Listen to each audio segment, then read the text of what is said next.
in hereinafter call the client for your interior design work at Edinburgh Mansion. Looks born, blah blah blah blah blah blah blah blah. Friday with the time pending. Sure.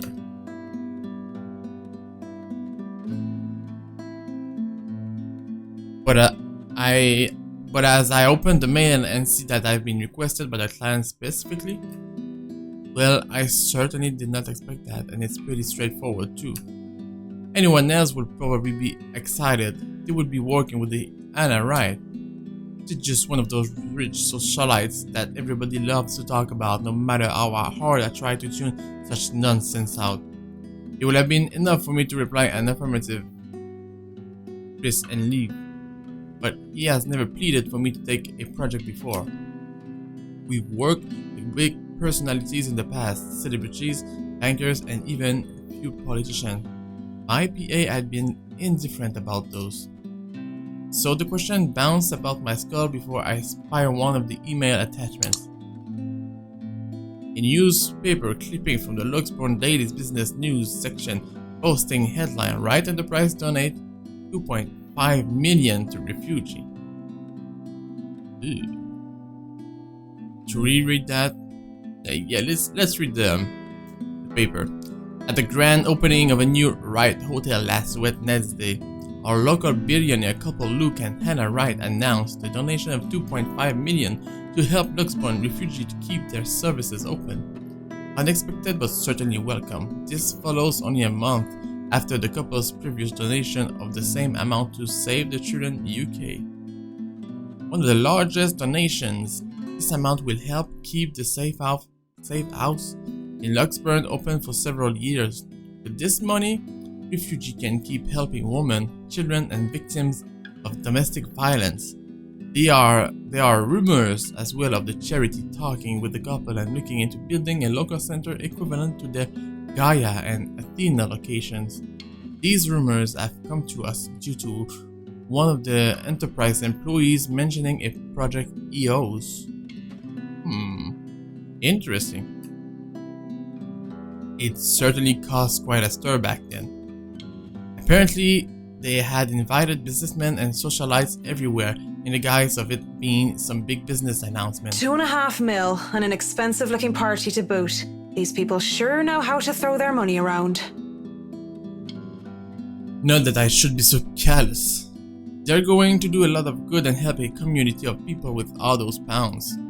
I, of all people, should not criticize such acts whether they were for show or not.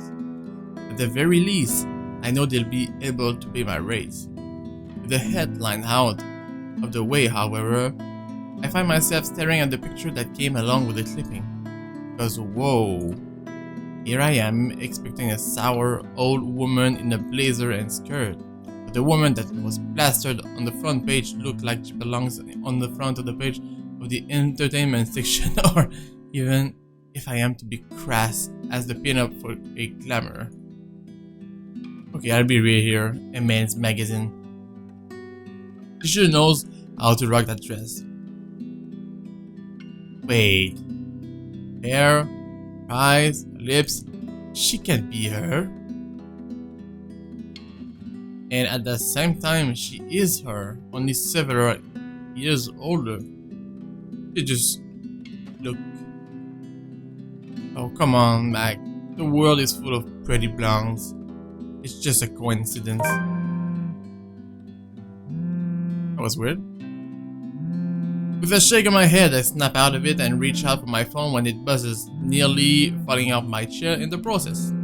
Who else would be on the other line but the very people waiting for me? Piss, I'm so sorry, Cam, I'm on my way. That's what I say. Yet I still don't move from my chair, face flushed and heart racing. I can only stare until I can will myself to reply that yes, I'm accepting the assignment. And it takes even more time for me to just close the image, shut down the computer and leave. Even then, it has already burned its image into my head, no matter how much I wished it would just disappear. It makes me eager for the alcohol and the company. It makes me eager for anything that can let me forget. It's a good thing that the nearest pub is just a hop, skip, and a jump from here. The Galway Shawl, as it is called by those who frequented the place, is the only decent Irish pub in this country. You can pretty much tell that someone is new if they call it by its official name, the Crawl Bar. My home away from home ever since I moved to Luxburn. Well, that's when I'm not cooped up in my condo and working anyway. It has good alcohol, good company, and thank God a Saint Cecilia good music. But crowd favorites like the both the noise, the Wesleyan Men and the Second Fusion Orchestra are often played. Not to mention the singing. I love singing. Anyone just break out and do a drinking song, and the others in the pub were just wonderful that they start singing along. And doing so while intoxicated is the best of ways to go about it. Hey, it's a win-win as long as I don't puke in the middle of the chorus, and as long as I can get home in one piece at the end of the day. And tonight is karaoke night. Oh yeah! What better time than to try and sing all my worries away? That's what my intoxicated brain tells me. The ghost of guilt and sorrow remembers who I am, and in the prison of my heart, I was my only slave.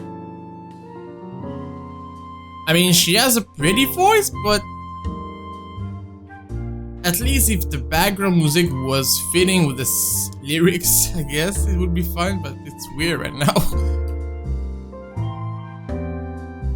But drinking only reminds me of my home, and the thoughts of home makes me think of her. But in the depths of my cold soul, I'll leave the burden and despair. It makes me nauseous. It sickens me that the smallest reminder of her can cause me such grief. I'll fight for what's worth fighting for. Forget the fear, forget the rest. Yay! Of course, that might just be the booze. Any other day, I would have scolded myself for drinking so much. I lied to the Lord, I lied to myself, I lied to you and everyone I care, until there were no more lies to tell. But I already have a client. I will be having our first little meeting and greet in a few days. Cowardice is easier than being brave, but at last I found the strength I lost to sing my love letter to you. 'Cause people can lie, but my lone heart beats true. And I want to at least enjoy this night, get over the hangover tomorrow, and return to being prime and proper professional after. Yeah, they should really have put a song to fit with that, because it's really weird. That song was for Cam, our lucky bride to be. So give her a hand, Galway shawl. Jesus, man.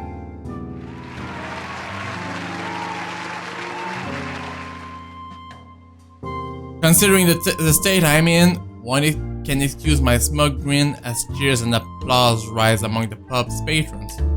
Because possibly off-key public singing aside, I feel like I'm top of the world right now, and that's a good reason as any to belt out in front of these strangers. With good drinks and good friends, there's nowhere else I'd rather be tonight. And I forget for a short while. And that song was brought to you by Marianne McCull, everyone! A round of applause! Aruna. That was so good. You rock, Marianne. Oh, please stop. You're just saying that. You're just saying that. You know neither of us can hold a tune, Marianne. A toast to our shameless drunk singer. May your drinks forever flow and your notes be ever lovely. If anyone deserves a toast tonight, that's Cam. Finally sealed the deal after 3 years, eh? Read them and wait, bitches. Bitches! Cam's diamond engagement ring gleams as she holds it up for all the world to see. She has reason to be proud. 3 years of living together and the boyfriend finally asked her the big question. Obviously, she said yes. Don't get too attached to that ring or the one after, sweetie. I was wearing a wedding ring not so long ago, and look at where I am. But enough of me being a downer. Cheers to a happy engagement! Of course, if something like Aruna's divorce were to happen, I'd be there for Cam. Just as Cam had been there for me, acting more than just my yoga instructor. Oh, I can be happier for my friend right now. Cheers! Cheers! Cheers to you, girl! Cheers. Well, we both will be there for Cam, won't we, Aruna and I? Aruna, it's been a real bad year for her even since her divorce. So one got married and the other just got divorced. Okay. She's such a nice person, even loaning me money to open the studio, and she did not deserve what her husband had pulled. I'm happy she's smiling again and picking out like she used to. I think we've all missed our Japanese firecracker. We met in yoga class, something I had joined to keep myself in shape and, well, honestly, so that I could make friends when I had moved to Luxembourg. Really, it worked like a charm. And it definitely did not have anything to do with the fact that I brought along my lucky D20 die with me on that Thursday, no sir. I love this girl so much. What about you, Marianne? You're 30 years old and you still haven't got yourself a man. And you guys know I have a very busy schedule. I don't have time for that. Oh, come on! That's a lame excuse and you know it! You need a man who'll take care of you and you need it now! Maybe some hunk who'll be your house hubby while you rake in the dough. I'm quite capable of taking care of myself. Who needs a Mr. Right? Hey, look at me, I'm Marianne McCullough, a lawful neutral cleric with 9 points in wisdom and 8 in charisma, but I can't get myself a date. I mentioned druids and demons once! Once! You don't even know the rules or understand what the numbers mean. And I certainly am not some sort of holy person. I am a far cry from a miracle worker, and I barely have the willpower to fight off demons, especially my own. Actually, maybe she isn't looking for a Mr. Right, but a Mrs. Right. Oh, my Marianne, we still love you even if you're in the closet. That would explain some things. How do you know you don't have a ring anymore? Maybe you two can be together and I don't have to worry about my best girls being alone. See. What are you on about? There's nothing to explain. But the more I deny, the louder it is until the other people in the pub start to watch. It does not help a lot when Aruna drops her arm over my shoulders and leans in. Will I be all yours then? Will you be making me feel like a woman? I know that they're just kidding around, but this doesn't make me comfortable in the slightest. So when Kimberly notices my silence and Aruna sees the expression on my face, they stop. And when the awkward air settles over us, the rest of the pod goes back to whatever they were doing before the whole thing ever happened. They probably won't even remember it when they wake up with massive hangovers anyway. Sorry. Me too. Hey, no hard feelings, right? I raise my glass, they smile, we drink. There's no need to say more. We're all definitely far too drunk tonight. Eventually the fun times end. It is a weekday after all. But and with Aruna being a nurse, she still has to get ready for her next shift. Cam also has a loving fiancé waiting for her at home, and really did not have to make a fuss about having left some buns in the oven when she took off early. Really, I understand. I was the one who insisted, who was determined to get pissed drunk anyway. Moving to the bar, I sit, alone at last. Alone with a stranger? Ooh, that's Luke. I haven't seen him before, obviously not a regular. He has not said a word and just sits there savoring his drink. With his whiskey served neat in one hand and lighter in the other, it does not seem like he's noticed me yet, and maybe I should go before he does look my way. Because he was pretty and he was blonde. And those two things, plus alcohol, never did me any good. A thought too late.